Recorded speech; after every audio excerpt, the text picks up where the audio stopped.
This video is for Senator Mike Lee and the Senate Judiciary Committee. My name is Chad Marks. At the age of 24 in February 2003, I was arrested and charged in a one-count indictment for my involvement in a nonviolent crack cocaine conspiracy. The government offered a plea agreement to me that could have resulted in as low as 10 years if I would simply admit my guilt, tell on others, and go off to prison. I didn't accept the government's offer, and what happened next was shocking. The government decided to supersede my indictment. They included two 18 U.S.C. 924C charges, and with it, a new mandatory minimum of 40 years. My mandatory minimum went from 10 to 40. Long story short, I proceeded to trial, was convicted, and the federal sentencing judge imposed that 40-year term.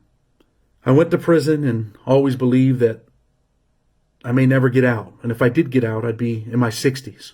But then came the First Step Act. The First Step Act took the 18 U.S.C. 924C stacking charges and clarified what Congress had always meant, that people like me should not have two 924C counts that come with 5 and 25-year sentences in the same indictment.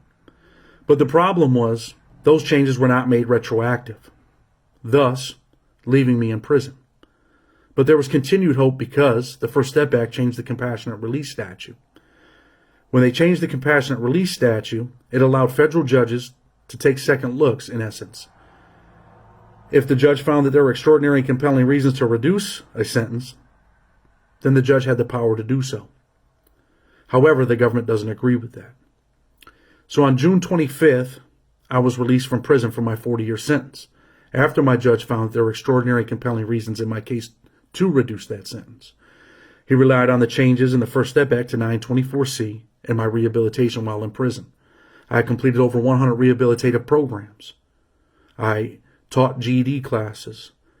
I also facilitated alternative violence project seminars, taught Leaders Breed Leaders, where we taught men to be real men, real fathers, and real leaders.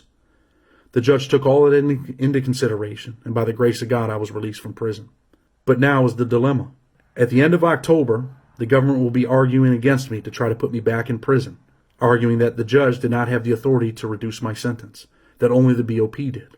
But this isn't just about me. This is about all the other men and women that are suffering in prison under a statute that Congress has said is wrong, is grotesque, is draconian.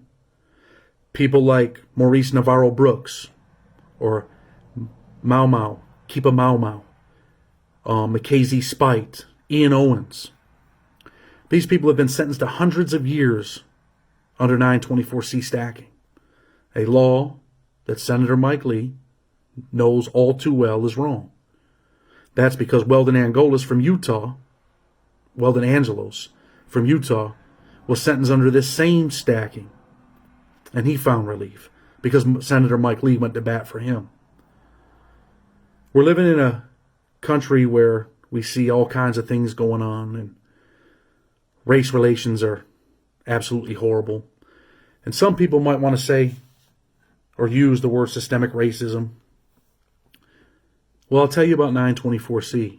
If we're talking about systemic racism, we should be talking about some of the facts. And some of those facts are this. The Sentencing Commission's 15-year report in 2004 stated that black defendants accounted for 48% of offenders who qualified for a charge under 924C, but they represented 56% of those actually charged under the same statute and 64% of those convicted under it. That fact right there should tell us that 18 U.S.C. 924C changes should be retroactive. How can we say that a law is wrong, change it, but only say it applies to the people that get arrested now? How does it not apply to the people that have been suffering under these laws for years? People that have been sentenced to hundreds and hundreds of years. Sean Hopwood, former federal prisoner, law professor, and lawyer at Georgetown. He also was charged with a 924C at one point in his life. But he got out of prison and changed his life. He became a productive citizen, a lawyer. We see change all around us. We see people that are an example to why other people deserve a second chance to reclaim their lives. People like Alice Marie Johnson, who President Trump just pardoned. There are plenty of people that deserve a second chance that might never get one. If the Senate, if Congress, does not step in and make the First Step Act sentencing changes retroactive. We're a nation that should learn from our mistakes. In 2010, we changed the crack law. Disproportionately destroyed African Americans. We changed it. But it wasn't until 2018 that it was made retroactive. Should we still be doing the same thing but 924C? With 851? 21 U.S.C. 851 sends nonviolent drug offenders to prison for life. And Congress changed that law. But yet didn't make it retroactive. If something's wrong, then it's always wrong. And I'm making this video to ask you for a second step, to change things, to make it retroactive for all people that deserve a second chance to reclaim their lives.